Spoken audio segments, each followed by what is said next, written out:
नीतीश चाचा लालू में आई गोले ललटेनियो जोर गोइले मोदी जी जतियो गोइली चुनाव ना जीतनी ये मोदी जी। ओहो जतियो गोइली चुनाव ना जीतनी ये मोदी जी। तो का हाल बा भाई लोग, आज हमार थंबनेल देख कर गाना सुन के पता चलिए गया होगा कि हम आरजेडी लालू यादव पर लिखे हैं बिल्कुल फ्री में गाना।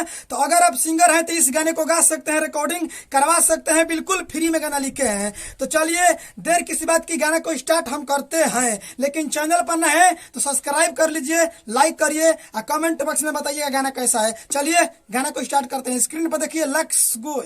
चलिए दोस्तों, ये मुखड़ा है, हम मुखड़ा को गा रहे हैं। मोदी जी का है ऐसे कोई लतू कमावा, अरे नीतीश के मल्लो न तू कहा नवा ए हो।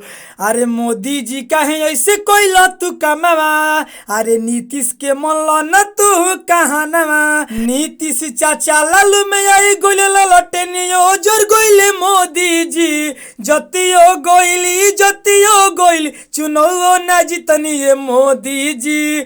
जतियो गोइली चुनाव ना जीतनी ये मोदी जी। चलिए दोस्तों, ये पहिल का अंतरा है, हम पहिल का अंतरा को गा रहे हैं। लेके हेलीकॉप्टर रहुआ हवा में उड़ानी, कैसे विकास होई कुछ नहीं जाननी जी।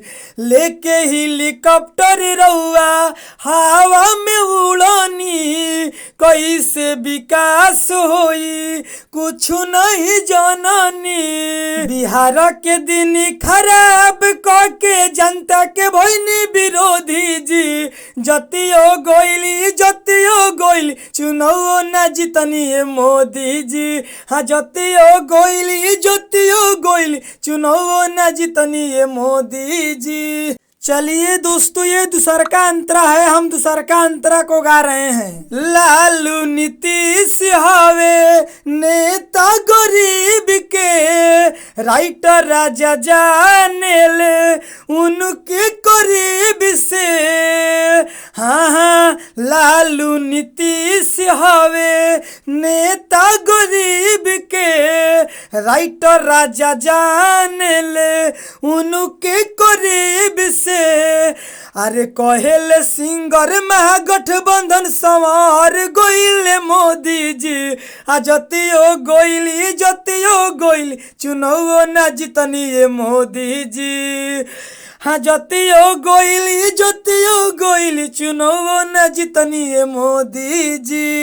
तो चलिए दोस्तों, गाना समाप्त तो हो गया है। आपको मन में यही डाउट है ना कि किस ट्रैक पर गाना लिखा है, किस धुन पर गाना है। तो कोई धुन पर गाना नहीं है, हम न्यू ट्रैक लिखे हैं नया अंदाज में, इसको आप म्यूजिक बनवा कर गाइए। अगर आप सिंगर हैं, इनसे भी बढ़िया, इनसे भी बेस्ट कोई गाना लिखवाना चाहते हैं तो स्क्रीन पर मोबाइल नंबर है, कॉल करिए और कॉल करके आप हमसे गाना लिखवा सकते हैं। नमस्ते प्रणाम, हम राइटर राजा सिंघनिया में आपका स्वागत है। इस चैनल पर हम फुल और फ्री गाना लेकर आते रहते हैं, न्यू ट्रैक नया अंदाज में और ट्रैक पर भी। तो चलिए देर किसी बात की, चैनल को सब्सक्राइब कर लीजिए। अगर आपको पर्सनली गाना लिखवाना है तो स्क्रीन पर मोबाइल नंबर है, कॉल करके पर्सनली लालू यादव पर या किसी के गाने के ऊपर गाने या orchestra song, sad song, Durga Puja, कोई भी गाना लिखवाना चाहते हैं तो स्क्रीन पर मोबाइल नंबर है, कॉल करके आप हमसे गाना लिखवा सकते हैं। चलिए अगली वीडियो मिलेंगे, इसके लिए बाय बाय।